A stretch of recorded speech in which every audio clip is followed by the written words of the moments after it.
আজ কেন বারান্দায় রান্না করছি সেই ভিডিও নিয়ে এলাম। তার আগে দেখো, এই যে স্ট্যান্ড ফুল গাছের জন্য, এগুলো তোমাদের ভাইয়া আমাকে কিনে দিয়েছে। কারণ গাছগুলো এভাবে রাখলে অনেক সুন্দর দেখাবে, আর এলোমেলো রাখলে আসলে সুন্দর দেখায় না, আর নিচে রাখলে তো জায়গাটা আটকে যায়। সেজন্য এই স্ট্যান্ড কিনে দিয়েছে। তো স্ট্যান্ডে গাছগুলি রাখার পর অনেক সুন্দর লাগছিল। আর এই যে কথা বলছিলাম যে বারান্দায় রান্না করছি, কারণ গ্যাস শেষ হয়ে গিয়েছে, তো রান্নাটাও তো চালিয়ে যেতে হবে।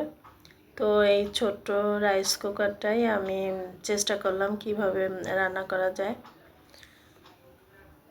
সেজন্য আমি এই যে আজকে রান্না করব রুই মাছ। এই যে হলুদ লবণ দিয়ে আর চালের গুঁড়ো দিয়ে মেখে রেখেছি।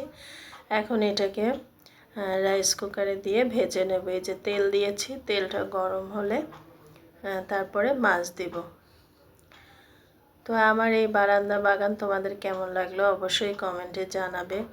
আর আমার ভিডিওগুলো ভালো লাগলে শেয়ার করবে, যাতে অন্যরা দেখার সুযোগ পায়।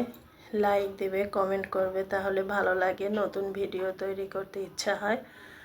তোমরা পাশে থাকলে হয়তো এগোতে পারবো। যাই হোক, এই যে দেখো আমার মাছ ভাজা হচ্ছে। তবে অনেক ছোট রাইস কুকার, তো মূলত একটু গরম করার জন্য ভালো, আর ছোটোখাটো রান্নাবান্নার জন্য ভালো। তো এখানে মোটামুটি যা হয় সেইভাবেই আমি রান্নাটা করে নিচ্ছি।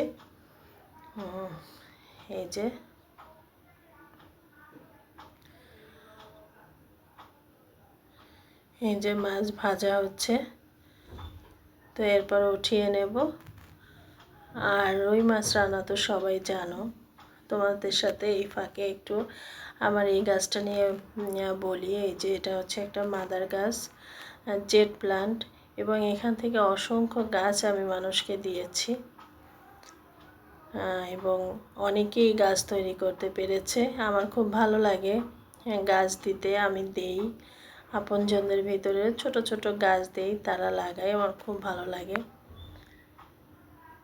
আর এই যে দেখো 9টার ফুল, টাইম ফুল বলি, 9টার ফুল বলি।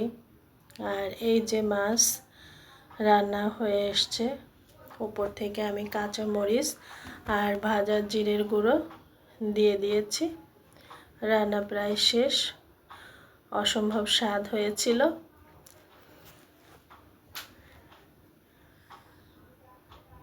তো সব মিলিয়ে ভিডিওটি কেমন লাগলো অবশ্যই কমেন্টে জানিও। আর এরকম ছোট ছোট রাইস কুকার ঘরে যদি থাকে, তাহলে কিন্তু বিপদ আপদ আসলে এভাবে কাজটা সেরে নেওয়া যায়। ভালো থেকো সবাই, আল্লাহ হাফিজ।